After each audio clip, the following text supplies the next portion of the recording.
Kate Benefield talk about the challenges of convincing the world that democracy works, which, by the way, is an interesting way of framing it that the Biden team is doing, and it's different than we've seen before, that democracy works and it's worth doing it, while simultaneously on the phone in Zoom trying to make democracy work in the United States. It's a challenge. It's a huge challenge, but, listen, I think that this is probably one of the key moments of this first year of the Biden presidency. How he handles this meeting with Vladimir Putin is going to send a message across the world. I was talking to a senior European official just the other day about this trip who said, we're looking forward to quality leadership being restored, is how this official put it. They are definitely suffering from post-Trump stress disorder around Europe, and so they need Biden to come in there and, yes, score some points for democracy, even though they're not scoring many at home right now. I want to turn now and talk to you a little bit about this IG report, this Inspector General's report about a very key day, which was when Lafayette Square was cleared, and then we saw President Trump with his photo op in front of the church there. Right. Tell us what we're learning. Yeah. And tell us what this means. Tell us if this raises more questions than it answers. What do you think? Well, I certainly think it raises more questions than it answers. I mean, the IG report is saying that the park police cleared the park with the purpose of setting up this fence, because obviously the protesters needed to be moved back from this area where they were defacing statues and potentially pulling down the Andrew Jackson statue and so on. I was in the Rose Garden that day when Trump gave that speech and said, I'm going to go to this special place talking about the church.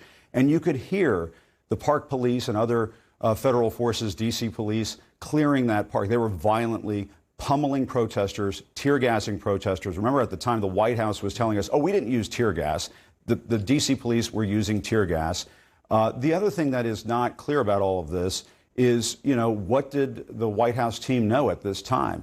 According to the Inspector General's report, they did not speak to senior White House officials. They did not speak to the Secret Service.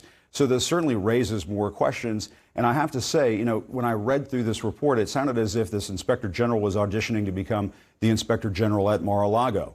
Because, this is almost a whitewash of what occurred on June 1st. These protesters were largely demonstrating peacefully and were violently cleared from that park. It was just a huge blow to the First Amendment, I think, in this country. You can't have protesters pummeled by police officers when they're trying to make a statement about racial justice in this country. The IG report didn't say, though, that that didn't happen. What it really specifically said was that the park police, and only the park police, not necessarily the Secret Service or other law enforcement agencies, but the park police didn't clear those protesters so that the president could go hold up the Bible. Right. That's a very specific, narrow finding. But what we don't know is what the White House was plotting at the same time.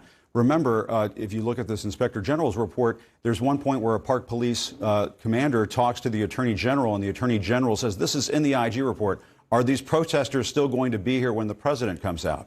So clearly they had this intent to use the clearing of the park to stage this photo opportunity, even if that was not the original intent of the park police. And so I think that there are other investigations going on up on Capitol Hill, inside the Interior Department, over at the Justice Department. We need more answers than this. This doesn't go nearly far enough to explain what happened that day. Yeah, we don't know what the AG said.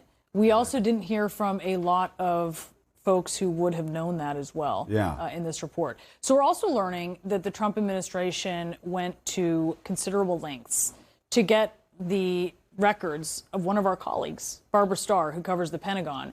They actually put a secret gag order on CNN's general counsel. Let's listen to how he describes this legal battle.